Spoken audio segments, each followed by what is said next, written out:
chaque soir, place à notre série. Cette semaine, on s'intéresse au métier des gardiens. Tony n'est pas un gardien comme les autres. Lui, il surveille sa commune et la campagne environnante. Il est garde champêtre, un métier en voie de disparition. Ils ne sont que 1500 dans toute la France. Reportage de Sophie Crimon et Julien Guéry. On les a longtemps appelés les surveillants de verdure. On les croit d'une autre époque, mais ils existent toujours. Les gardes champêtres sont les garants du bien vivre à la campagne avec une image qui leur colle à la peau.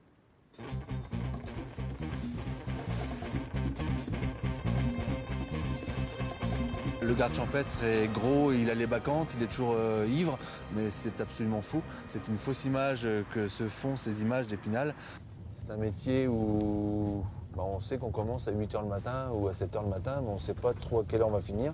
On ne sait surtout pas ce qui va nous arriver la journée. Les yeux, les oreilles du village, mais c'est avant tout un policier. Dans cette commune, le maire a fait le choix de sa présence pour assurer une sécurité de proximité. On va procéder à un contrôle de chasse, à savoir que ce monsieur doit avoir avec lui son permis de chasse, sa validité de chasse et son assurance. Donc logiquement, il est en poste, à peu près, je vous dis, à 350 mètres. On va essayer de ne pas paraître trop fort pour le surprendre, c'est le but du jeu aussi. Garde champêtre, police rurale. Monsieur, bonjour. On va procéder à un contrôle chasse, monsieur. Ouais. Vous avez déchargé votre arme, c'est bon. Vous avez baisé votre arme. Donc, je vais vous demander votre permis de chasse, votre validité et votre assurance, s'il vous plaît.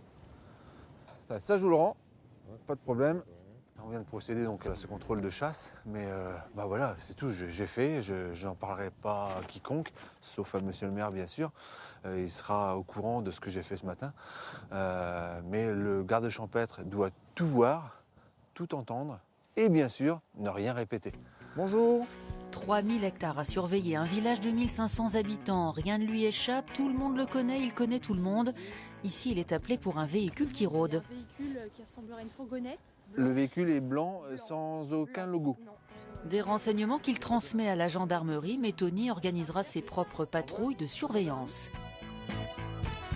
Déjà reparti sur une autre situation, cette radio organise une fête avec 150 participants. Il doit sécuriser l'événement. T'as demandé boisson? Pour la sécurité, donc 19h jusqu'à 3h du matin, là, à 2h on arrête, comme d'habitude, on arrête les boissons. La boisson, puis, 1h avant, c'est très bien. Voilà. Vous avez pu constater que j'ai tutoyé la présidente. Il y a cette amitié qui est là parce qu'on se connaît depuis très longue date, mais toujours le respect de la loi, le respect du travail, ne pas tout mélanger à certains moments. Il faut savoir donner des barrières.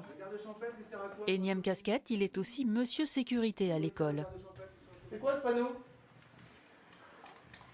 Interdit au vélo.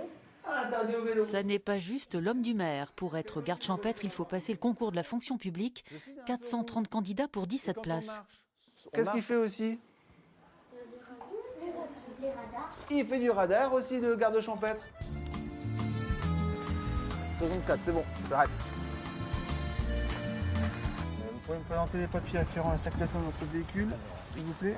Dans la tête des gens, le gendarme a le droit de verbaliser, le policier municipal a le droit de verbaliser, mais le garde champêtre, c'est pas normal qu'il verbalise.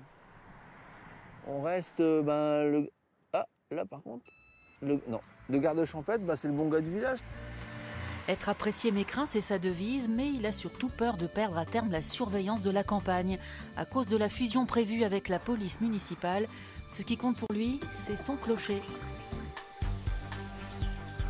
Retrouvez toute votre actualité régionale sur l'application France 3 Régions.